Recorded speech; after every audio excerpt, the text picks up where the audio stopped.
सी writing का topic ज़रूर दिया जाता है सिविल सर्विसेज में, स्टेट सिविल सर्विसेज में, सब तरह की नौकरी। ओके, आगे बढ़ते हैं हम और बात करते हैं प्रेसी राइटिंग में हमने ब्रीविटी। अब 100 शब्दों में है, उसको 33 शब्दों में लिखना, 33 वर्ड्स में लिखना, इट्स अ डिफिकल्ट टास्क। उसको कैसे करें, प्रैक्टिकली उसको करें कैसे, उसके मैंने कुछ 5-7 पॉइंट्स नोट किए हैं, 7 या 8 पॉइंट्स नोट किए हैं, जिनके एग्जाम्पल की हेल्प से मैं आपको बताऊंगा कि किस तरह से, हाउ टू अचीव ब्रीविटी। ब्रीविटी मीन्स कंसाइसनेस, उसको समरी, उसको उसको कम शब्दों में, उसको कॉम्पैक्ट, उसको कॉम्प्रेस कैसे करना है। Rich vocabulary, word formation, innovative use of words, synonyms, antonyms etcetera. आपके पास, if you have a rich vocabulary, that is always an advantage. आपके पास अच्छे वोकेबलरी है तो आपके पास अच्छे शब्द, प्रॉपर शब्द, अप्रोप्रिएट शब्द होंगे, and then it will be very easy for you to write. Word formation, आप एक शब्द से दूसरा शब्द बना लेते हैं, दूसरे से तीसरा बना, मीन्स शब्दों से और नए शब्द बना पाना। Innovative use of word, sometimes you you you make use of a very innovative use of words. कई बार शब्दों के सिनोनिम, जैसे हम कह रहे थे कि we have to change the language of the original passage.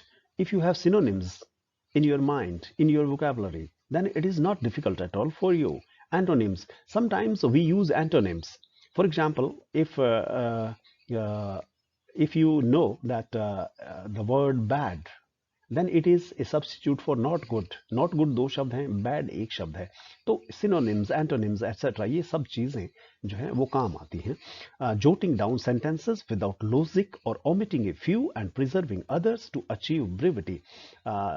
In my school days I remember a few teachers who told me कि प्रेस राइटिंग कैसे लिखना है, कि कुछ चीजें छोड़ दीजिए, और इसी तरह से कॉम्प्रीहेंशन कुछ टीचर बता देते हैं कि कॉम्प्रीहेंशन में आपने क्या करना है कि क्वेश्चन में जो वर्ड्स हैं वही वर्ड्स ऊपर दिए हुए पैराग्राफ में जहां मिलते हैं आपको, उनको आप वही सेंटेंस उसका आंसर लिख दीजिए। No no no, not at all, not at all.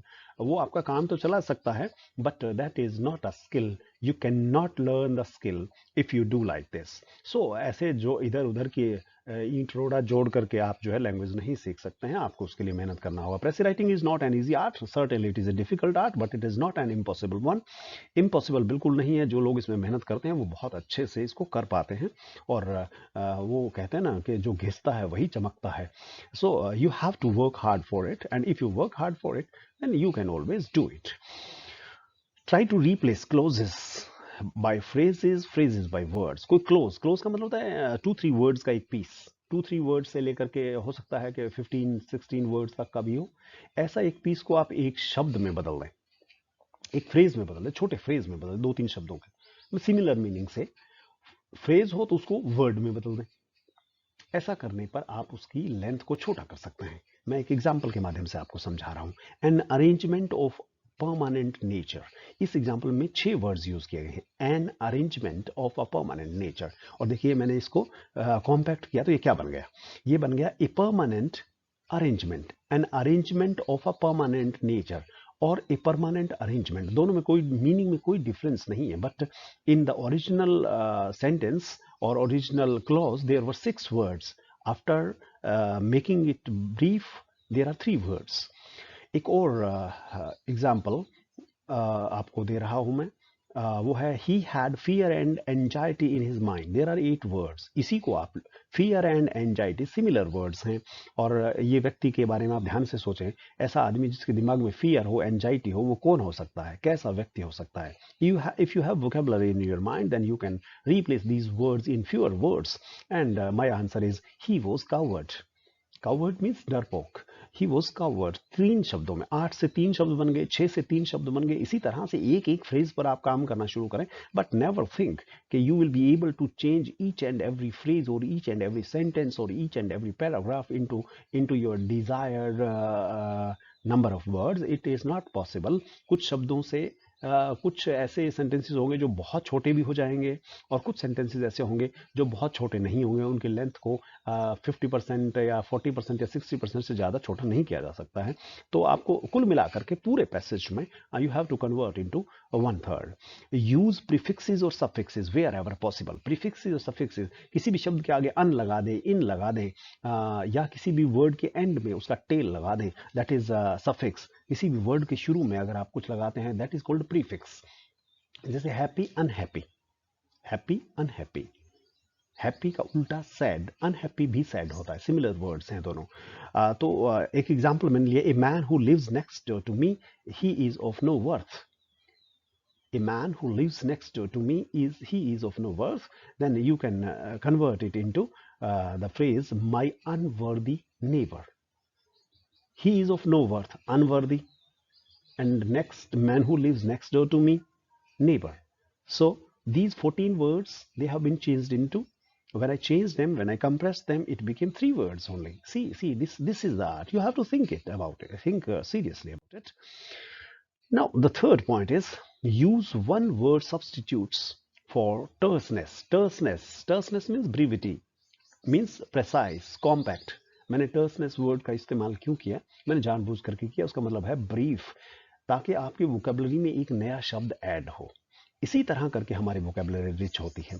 जब हम नए शब्द से बचते हैं, उसका सिंपल या जो शब्द हम जानते हैं उसको अंडरलाइन करके उसका वो मीनिंग लिख लेते हैं और वही इस्तेमाल करने लगते हैं, तो हमारी वोकेबलरी फिर रिच नहीं हो पाती है।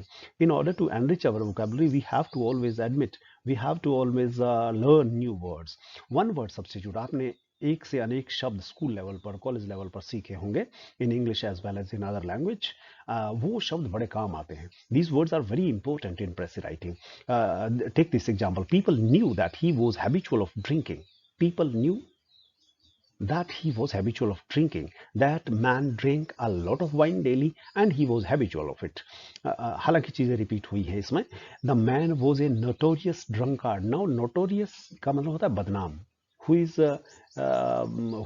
is famous negatively, जो आदमी बुरी चीज के लिए मशहूर है, that is notorious.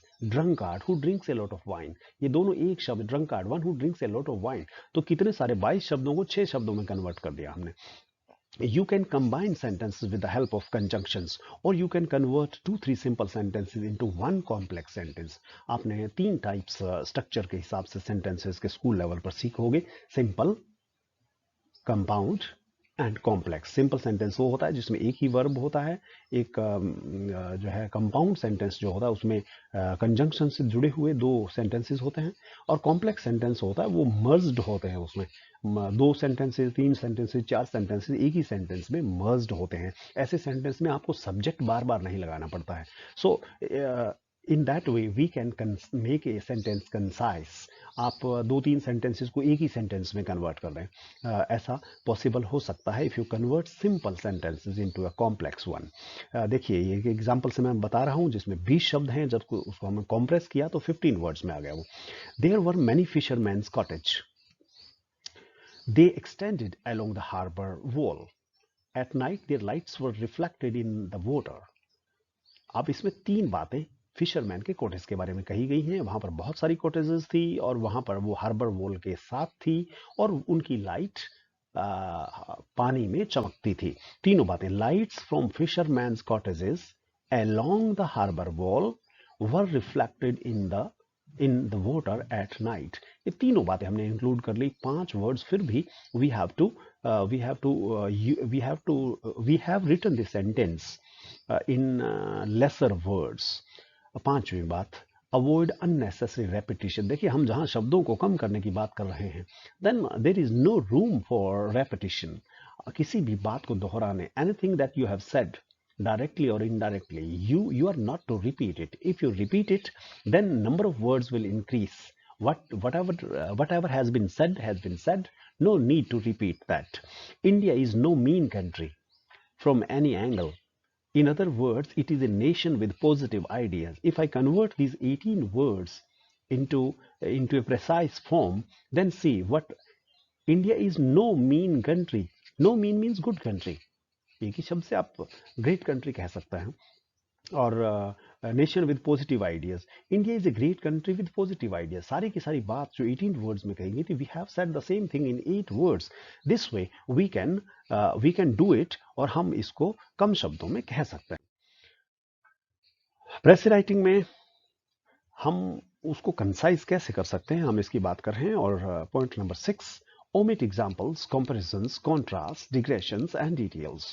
आपको जो एग्जाम्पल देते हैं हम वही सेम चीज को इलेबोरेट करने के लिए देते हैं। किसी भी चीज का हम एग्जाम्पल देते हैं उसी चीज को अच्छे से समझाने के लिए देते हैं। वो रेपिटेशन ही होता है, वो बात का रेपिटेशन ही होता है। कंपेयर करते हैं वो भी समझाने के लिए करते हैं, कॉन्ट्रास्ट या डिग्रेशन या उसके बारे में बहुत डिटेल जो हम देते हैं वो उस बात को बहुत अच्छे से समझाने के लिए कहते हैं। तो प्रेसी राइटिंग में डिटेल्स की, डिग्रेशंस की, कॉन्ट्रास्ट की, एग्जाम्पल्स की ज़रूरत नहीं होती है।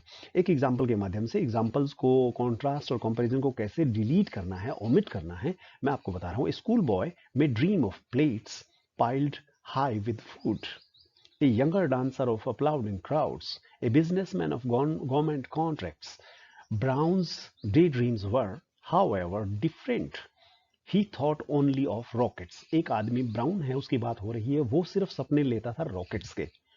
तो ये राइटर क्या कह रहा है? राइटर कह रहा है कि किसी को खूब स्वाद खाने की चीजें उसके सपने आते हैं, और जो डांसर होते हैं उनको लगता है कि लोगों की तालियों की गड़गड़ाहट हो रही है। बिजनेसमैन को गवर्नमेंट के कॉन्ट्रैक्ट का सपना आता है। लेकिन ब्राउन एक ऐसा व्यक्ति था, वो बिल्कुल डिफरेंट था, और वो सारा दिन उसको रॉकेट के ही सपने आते थे। तो मतलब बात तो एक्चुअली हम ब्राउन का जिक्र करना कह रहे हैं, उसको कंपेयर करना है दूसरे लोगों से। तो brown was always thinking of rocket, this is the main idea. In order to emphasize it, we have used 3-4 comparisons. So those comparisons are not needed. Seventh point is avoid expletives. Do not begin sentences. आपने देखो कई sentences हम ऐसे शुरू करते हैं, there was, there is, there have been. ये there वाला है ना, वो जो है डमी सब्जेक्ट होता है। डमी सब्जेक्ट होता है, देर से शुरू नहीं करना। देर से आप शुरू करेंगे तो 3-4 शब्द बढ़ जाएंगे आपके। Sometimes antonyms help in achieving concision. Concision means brevity, precise. उसको ब्रीफ बनाने में कई बार एंटोनिम्स, एंटोनिम्स होता है विपरीतार्थक, एंटोनिम्स भी मदद करते हैं। और कई बार हम देर से शुरू करते हैं सेंटेंस, तो वर्ड्स मैंने जैसे कहा कि बढ़ जाते हैं, उनका यूज नहीं करना है।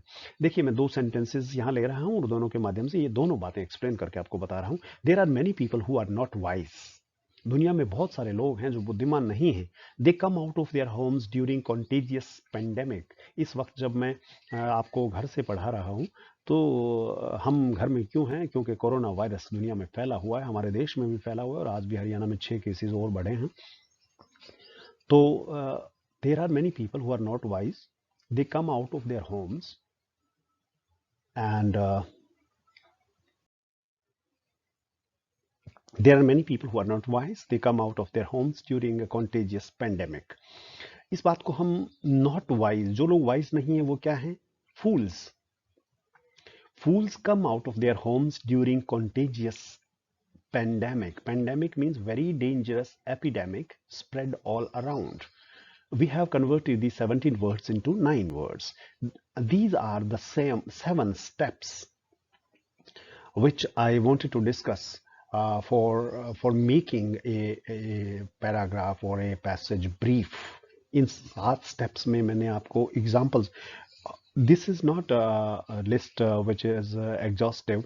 ये लिस्ट जो है एग्जॉस्टिव नहीं है, बहुत सारे और तरीके भी हो सकते हैं। वो तो हम जब हमारे सामने पैराग्राफ होता है तो हमारे माइंड में आते हैं कि कौन कौन सी चीज़ों से इनको घटाया, वर्ड्स को घटाया जा सकता है, कहाँ पर किस चीज़ का इस्तेमाल। I have discussed a few of them, कुछ एक उनमें से मैंने तरीके आपको बताए हैं। अब मैं थोड़ा सा ब्रीफ में आपको बता देना चाहता हूँ कि do not think of bringing every sentence to 1/3। हर एक सेंटेंस को 10 वर्ड्स में है, आप उसको 3 में कन्वर्ट करना चाहिए या 4 में कन्वर्ट करें। हर एक सेंटेंस में ऐसा पॉसिबल नहीं होगा, जैसा कि मैंने पहले भी बताया आपको। जितना कम हो सकता है उसको कम करके एक रफ ड्राफ्ट बनाइए, वहां से हम डिसाइड करेंगे कि और कितने कम हो सकते हैं, कहाँ कम हो सकते हैं, और उस कम के चक्कर में हमें इंपॉर्टेंट बातें नहीं छोड़नी है, फिर भी 1/3 लिमिट में बनाना है। It is determination, and if it is your determination you can do it.